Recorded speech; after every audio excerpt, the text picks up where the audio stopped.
గురుగారు మూలా నక్షత్రం గురించి మాట్లాడితే నష్టజాతకులని, మూల నక్షత్రం ఉన్న వాళ్ళ ఆడపిల్లల్ని పెళ్లి చేసుకోకూడదని చాలా వింటూ ఉంటాము. అంటే నిజంగా మూలా నక్షత్రంలో పుడితే వాళ్ళ పాపం అంటారా? జనాలు చదవటానికి ముందు కాకరకాయ అనేవాళ్ళట. బాగా చదువుకున్న తర్వాత కేకరకాయ అంట మొదలుపెట్టారట. అలాగే ఓ 10 సంవత్సరాల పాటు చక్కగా ఇంట్లో అందరితోటి కలిసి ఉండి, ఆ తర్వాత ఒక 15 ఏళ్ల పాటు అమెరికా లాంటి దేశాలు వచ్చేసేసి, ఆ తర్వాత ఒకసారి ఇండియాకొచ్చి, "ఇదేం కాయ వంకర టింకరగా ఉంది" అని అడిగారట చింతకాయని పట్టుకొని. హ్మ్. అలా అయిందమ్మా పరిస్థితి. నక్షత్రాలలో ఏ నక్షత్రము మంచిది కాదు అనటానికి వీల్లేదు.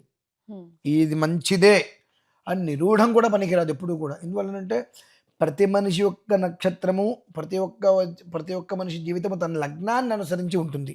ఇది ప్రధానం. 2 మీరన్నట్టుగా ఈ మూలా నక్షత్రం అనేటప్పటికి చూస్తూ ఉంటాం కదా! మనకు జాతకాలొస్తే గురువుగారు అమ్మాయిది మూలా నక్షత్రం కదండీ అంటుంది ఆవిడ. ఆవిడది మూలా నక్షత్రమే. నువ్వు నీ ఇంటికి కోడలొస్తుంటే అమ్మాయిది మూలా నక్షత్రం కదా అన్నావంటే అసలు నీకు పెళ్లి కాకూడదు. హ్మ్. నీకు పెళ్ళయ్యి, పిల్లలు పుట్టి, ఓ 30 సంవత్సరాలు సంసార జీవితాన్ని పూర్తి చేసుకొని, ఒక స్థితికొచ్చి ఇప్పుడు పిల్లవాడికి పెళ్లి చేసే పరిస్థితికొచ్చావంటే నువ్వు బానే ఉన్నావుగా. హ్మ్. మరి నీ ఇంటికి మూలా నక్షత్రంలో పుట్టిన అమ్మాయి వస్తే ఎందుకు చెడిపోతావు? నువ్వెందుకు ఆలోచిస్తున్నావు? అంటే నువ్వు రావడానికి ముందు ఆళ్ళేమన్నా బాగా కోటీశ్వరులైతే నువ్వు వచ్చిన తర్వాత లక్షాధికారులయ్యారా? కాదు, తప్పది. మూలా నక్షత్రం పనికిరాదు అనుకుంటే మరి అమ్మవారిది మూలా నక్షత్రమే కదండీ!